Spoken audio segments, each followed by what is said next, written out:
Good morning, good morning. Finna get ready to start my morning. First, I'm gonna leave the news, let the news play.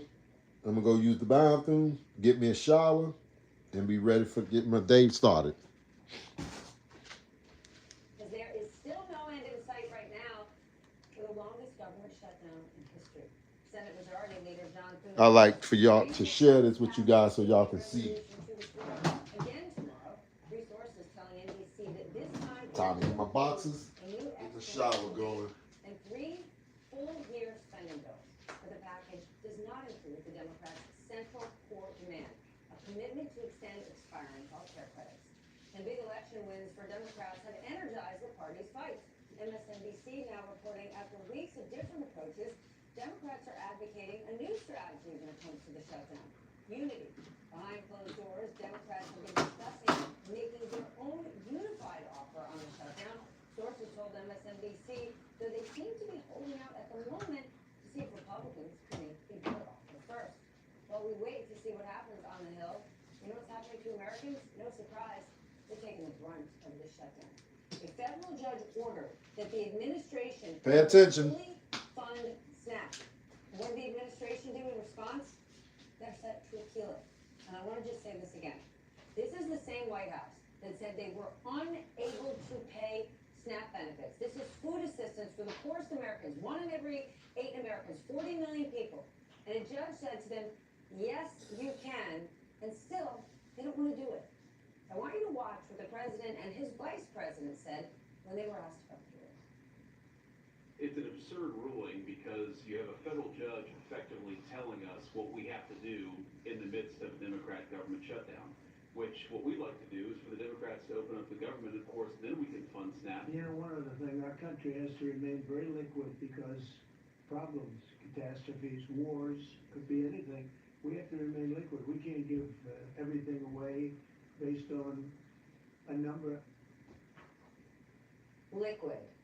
I want to remind you, we just gave Argentina a $40 billion bailout, and our government has now taken stakes in all sorts of private businesses. And you know what those stakes are not? Liquid. Meanwhile, as it starts to get colder in this country, some low-income families are worried about how they're going to pay for heating bills because this shutdown is also delaying energy assistance subsidies. Plus, the FAA is canceling flights to 40 of the busiest airports in an attempt to deal with their staffing shortages. All right, let's get smarter with the help of our leadoff panel, and we've got a great one tonight. Peter Baker joins us, Chief White House correspondent for the New York Times. David Drucker, senior writer at the Dispatch, is here, and retired Marine Corps Lieutenant Colonel Amy McGrath. She is running for U.S. Senate in the state of Kentucky, and Lafayette, she is here with me tonight at 30 Rock. Mr. Drucker, I start with you. How are these election results influencing negotiations on the Hill and talks to end this shutdown? It was just in the last couple of hours, it was Amy Klobuchar who said, Donald Trump, you are the man behind Art of the Deal. Make a deal. Yeah, look, I mean, to the extent the Democrats were feeling anxious about the shutdown as a political matter, I don't think that's the case anymore. But beyond the election results, Stephanie, I think when you have the President of the United States come out the next morning and say, we're getting killed on the shutdowns, Republicans are getting killed, this isn't working for us politically, I don't even know if you need the election results if you're Democrats when the leader of the opposition party is conceding the fight, at least conceding the idea of winning the fight as a matter of politics, and that's where we are now. This whole thing is about politics. I was in New Jersey with the Mikey Sherrill campaign on Tuesday night. I was talking to Democrats after the numbers came in, and she was winning in a landslide even before all the votes were counted. And Democrats were telling me that the shutdown has been key to energizing their base. It's been key to reinvigorating the party. And whether or not any of that's true, it's what they believe. And when they look at election results, they certainly don't think that the shutdown has hurt them politically, and nor should they. And so I don't think that you can any longer really look at Democrats to make the first step here out of fear that they're in trouble. At the same time, Republicans are dead set against the minority in the House and Senate directing traffic on Capitol Hill. And so that leaves everybody looking for some sort of off-ramp or trying to figure out, as observers, what that off-ramp could look like. Yeah, saying, how about people directing air traffic? We want our federal employees back to work. Amy, where do you think this is going? Well, it's outrageous what's happening right now, and I think what you're seeing is Republicans can't govern. And so when you talk about voters and who's responsible for the shutdown, look, the president is a Republican, the House of Representatives led by Republicans, the Senate is led by Republicans. So it's really, really hard for the everyday American to say, well, this is the Democrats' fault. I mean, come on. The Republicans own this. They own it all. And we're seeing a shutdown. We have, you know, the air traffic controllers who are already strained are even more strained. This is a real problem for Republicans. It's disappointing to the American people that Congress doesn't function. Let's be really clear about that. Peter, Senate Majority Leader John Thune told colleagues that he thought he could get enough Democrats to back this plan tomorrow. Does that seem likely to you? No, not yet. I don't think that's happening. He thinks he can peel off 5 Democrats in order to get to the 60 votes they need to overcome the filibuster. And there are some moderate Democrats who are anxious or eager to try to get this shutdown over. It's the longest shutdown in American history at this point. A lot of people are suffering. People who obviously want, to be able to buy food, who aren't getting SNAP benefits, people who want to fly without 3-hour delays at their airports or flights being canceled. So the pressure will increase on Congress to get something done. But as Dave, I think, rightly said, the Democrats aren't going to be the ones who feel the pressure right now. And I don't think that they're going to peel off in order to help John Thune solve this without some sort of a concession. Okay, here's why I'm going to say I'm somewhat pessimistic, because House Speaker Mike Johnson is not willing to even promise a vote on extending Affordable Care Act subsidies. That's the Democrats' main demand. That being the case, David, what gives us any confidence that this thing is going to move? Yeah, I don't have a lot of confidence that this is going to move, at least not until we're on the precipice of Thanksgiving. I do think the idea that millions of Americans are not going to be able to get to their families for what is such a major holiday and a tradition for all of us is the kind of pressure that could force politicians to act, because these things are live wires. You're winning one day, you could be losing the next. But in the interim, if you can't guarantee a vote on something that may fail anyway, that's a problem. I think, I think for Republicans, I think what they have to wrap their head around is the idea that they were in the driver's seat from the beginning of this thing because Democrats instigated the shutdown. American voters tend not to look at shutdowns as a legitimate form of political combat. I've told you that before. But once the Republicans became active participants in this, particularly with the president resisting making SNAP payments, for instance, when a judge says he can, right? When the administration uses the shutdown to fire workers, not just furlough them and tell them, hey, we're going to make everybody whole once this thing's over. When the House decides not to be in session so as to appear as though they're using the shutdown for other things, it made it much harder for them to corner Democrats and say, we're ready to work, we want government to function, it's these guys. And I think that they have to look at the tactics here, especially in light of what happened this week, and look for another way to try and reclaim the high ground. I want to stay on this SNAP funding thing, right? It was Michael Che from SNL who said it this week. Like, he gets it. We're in the business of hating on one another, on the platforms, engagement, blah, blah, blah. But can't we draw the line and come together when it comes to feeding the poor? I want to play a little bit more of the sound of what Vice President Vance said about SNAP funding. Watch this. We're trying to keep as much turned on. We're trying to keep as much going as possible. The president and the entire administration are working on that, but we're not going to do it under the orders of a federal judge. We're going to do it according to what we think we have to do to comply with the law, of course, but also to actually make the government work for people. Okay, if they're going to do what they have to do to comply with the law, wouldn't the exact thing be do what a judge tells you to do, Peter? Yeah, that would be the definition of complying with the law. The judge says you have to do it, you have to do it. And what's striking here is that J.D. Vance, who comes from a background where, in Appalachia, in Ohio, a family that was not well off, an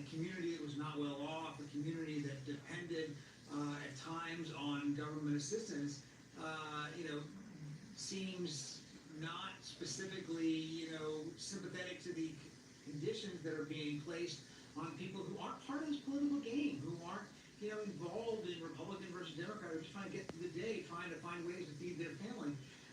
You hear other Republicans, there are Republicans out there who are concerned about this. And remember, in fact, there are a lot of Republicans who represent districts today that are more, in fact, dependent on these kind of benefits than they used to be. Republicans used to be the party, in fact, of, wealthier districts that didn't need these kind of programs. Today, they have positioned themselves as the champions of working Americans and lower. All right, you guys, nothing like a good old shower in the morning, but continue to pay attention to the news while I get dressed. They have not felt the pressure to find a way to get out of this situation, and even though the president himself says that Republicans are paying a political price for it. You hear them. They're refusing to release the SNAP benefits after a judge told them to do this. That shows you the White House, this new administration is full of crap. We got to get them out. We got to continue to keep voting. Got to get them out. You can't hold American hostage, but you give another country $1 billion. Come on now.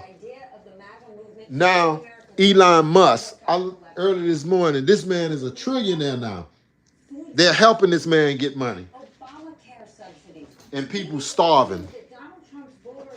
I don't care if majority of the people that's getting the SNAP benefits are white people. It still is a crime to stop people from eating, because you're trying to focus on hurting one set of people and you're hurting your set of people that voted for you. Yeah, and we have 500,000 Kentuckians. Well, good morning to everyone. It's a blessed day. We're thanking God daily. Voted for Donald Trump because he promised to make their lives better. And so what we're seeing right now is a lot of people taking a step back and saying, wait a second, how can you give Argentina a $20 to $40 billion bailout? Yeah. But you can't move the funds that are already there for emergencies, for SNAP, over to help our, our fellow Kentuckians, our fellow Americans. How is that America first? I mean, that is what people are saying right now in Kentucky. Did you hear that? Remember, they ran on America first now, but they're putting us last. Trump and administration is putting us last. We're not first to them. That's un-American. They quick to say it's un-American. You're not American, but they're showing half of them, they weren't even born here. You know what I'm saying? Half of them family were immigrants, just like the ones they're targeting now. Come on now. America first. They don't love America. The Republicans do not love America unless you are a billionaire or unless you're a certain color tone for them.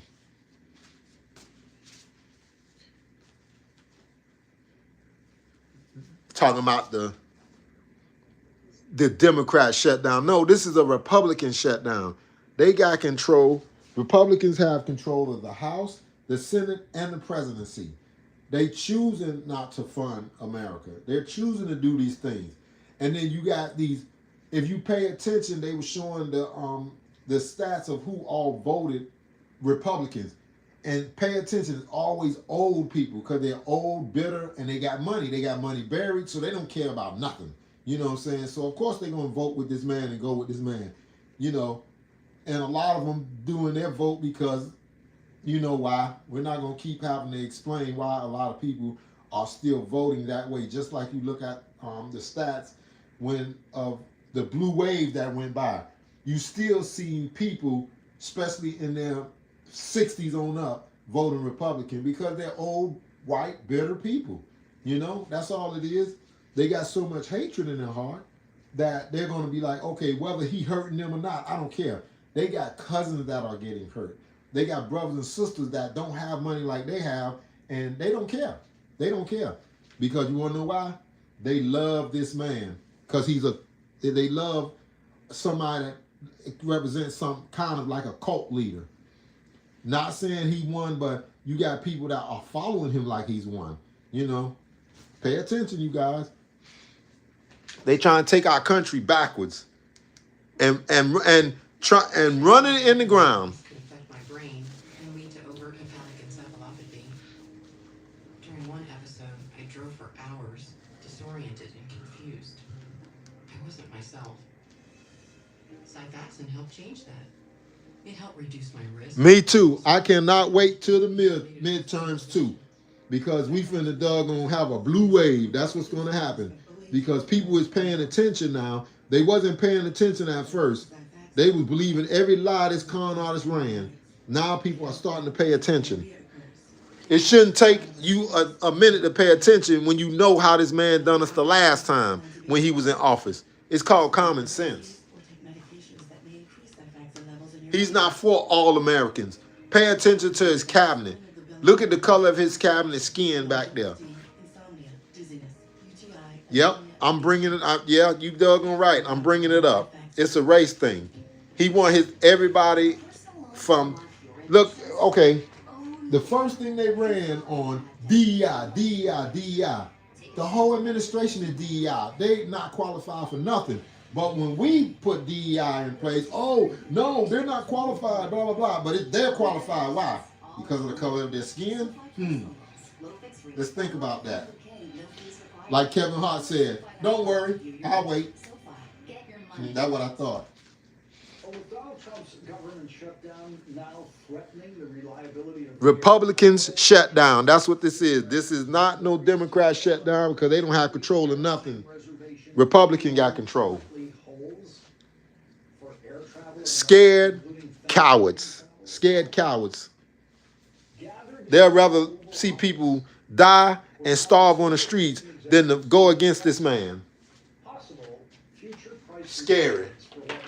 Donald Trump inelegantly calls the fat drug.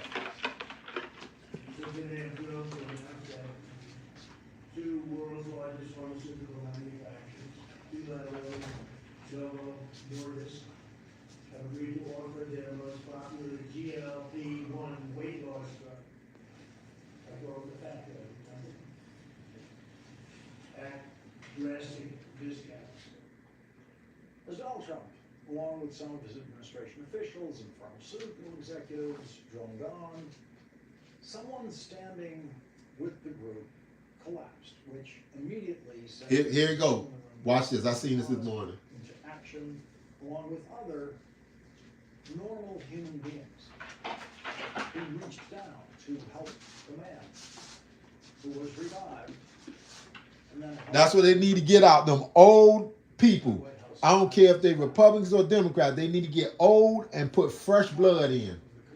Because these old men and old women, they still have that hatred and bitterness in their heart.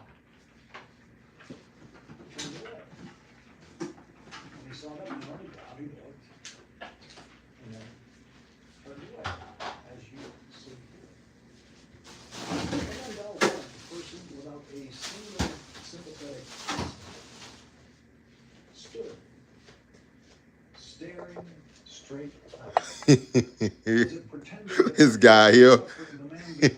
That's y'all president. Talking about we ain't American if we don't like him. We are American as they get. We are American as you folks say, apple pie. But I say American as pecan pie because I love pecan pie. All right. All right, finna get my ice. As you know, I haven't been doing my shots or whatever because it's a long story. I would have to explain it more, but I always keep my ice ready, and this big bag. It always lasts me for the whole week. Donald Trump with a man on the floor in the Oval Office, and he did it today with millions of American air travelers, plans and threatening. And he did it today with millions of Americans who are worried about their ability to afford food because Donald Trump is trying to assistance benefits away, while a judge in Rhode Island continues to order Donald Trump to fund those benefits fully. It was the same Oval Office where Donald Trump congratulated Elon Musk for taking food from the mouths of starving children and starving people in famine conditions in Africa. I go to Winn-Dixie yesterday and I couldn't get my chunky monkey. I haven't had ice cream in a minute, so I was like, let me get some. This is what I had to get last night for over 20 years. from Winn-Dixie. Very successful program created by President George. And it don't taste like my chunky monkey. And you know who got me on that chunky monkey? I've never eaten no chunky monkey until I listened to DL Hughley's show and he talking about chunky monkey, and I was like, let me check this thing out. And when I was sleeping in my truck for a couple of months, man, I was eating chunky monkey every day. But I stopped, you know what I'm saying? I was like, no, this ain't good for me. So I said, you know what? I haven't eaten chunky monkey in about a month and a half now. I said, let me go on and get me some. Got my ice ready. And I got some chunky. I tried to get some yesterday. Like I said, it wasn't no chunky monkey. It was out. I was pissed off. Where did all the chunky monkey go? People died while Donald Trump was staring straight ahead in the other direction with those dying children in Africa. So guys, I'm going to show you what I do every morning. Of the Trump presidency. That should be the Trump second term official portrait. Portrait of Donald Trump. What I do, mindlessly staring. And when I'm at the hotel, I always put my own sheets on the bed. He will You next know, get to play I just like golf, my own maybe, sheets. while a man's feet are in the air behind him, being picked up by All other right. people who have. I always the make sure capacity when I wake up in the morning, I always make sure I acknowledge God. That's the first and foremost. You know. After the suffering man was removed from the Oval Office and the pharmaceutical executives continued congratulating themselves. I'm finna get ready to go and do my prayer. I'm gonna pause this And he finally got it. because I don't want to hear no garbage or what, not garbage, but I don't want to hear no news while I'm praying, So.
Amen.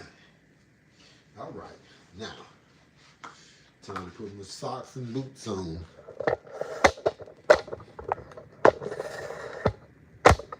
All right. Let's get back here. Good question from the White House press corps about tariffs, because yesterday the Supreme Court handed White House reporters questions that even they could understand. And the reporter who asked the question that I'm about to present to you is one of the best, S.V. Date, who actually understood tariffs. So, look how the administration weaponized the DOJ, and they are so, boy, you just wait until the midterms when they get them out. It's going to be charges brought on every last one of them. Said it wasn't a shot. It was literally a football. Y'all remember the sandwich guy? Sandwich. It all happened the night of August 10th, at the very beginning of Trump's surge of federal law enforcement into D.C. When this man, D.C. resident Sean Dunn, equipped a group of Customs and Border Patrol agents. Dunn called the officers fascists and racist and chanted the word shame at them. And then he threw what federal prosecutors later described as a, quote, wrapped sub-style sandwich at one of the officers.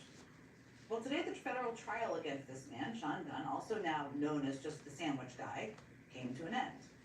Now, if you've been following the trial, you know that the prosecution, the government, tried to focus the trial on the moment of impact. And I mean the moment of impact of the sandwich.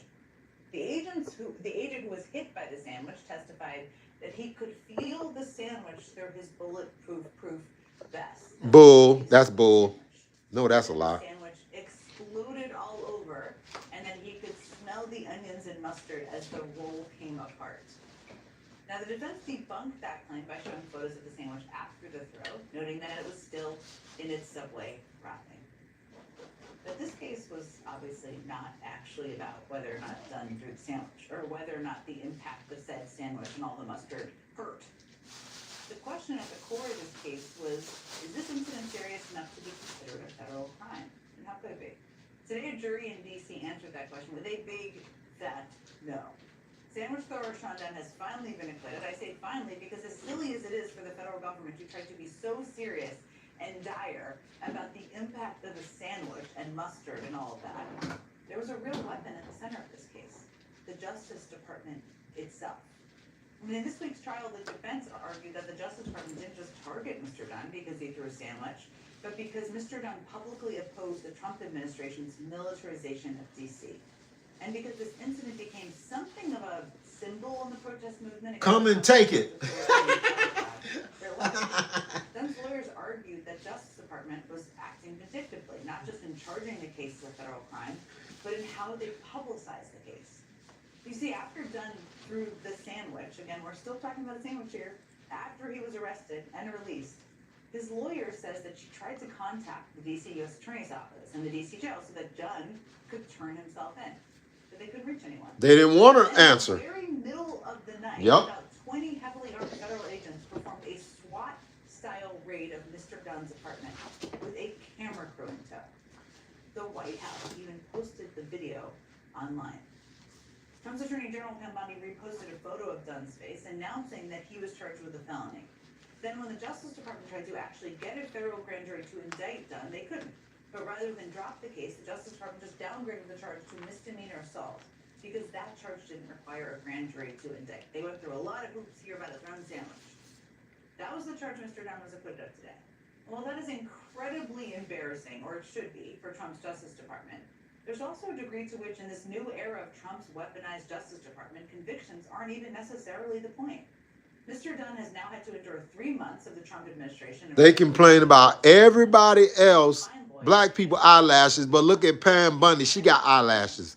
See, that's what kills me with white people. They just want them to, well, not all white people, I'm sorry, but racist white people, they want only eyelashes or whatever to be for them. It's not just for you. The Chinese, the Indian, the Chinese, whoever made them, they made them for everyone, not just your culture. You know, they're for every culture.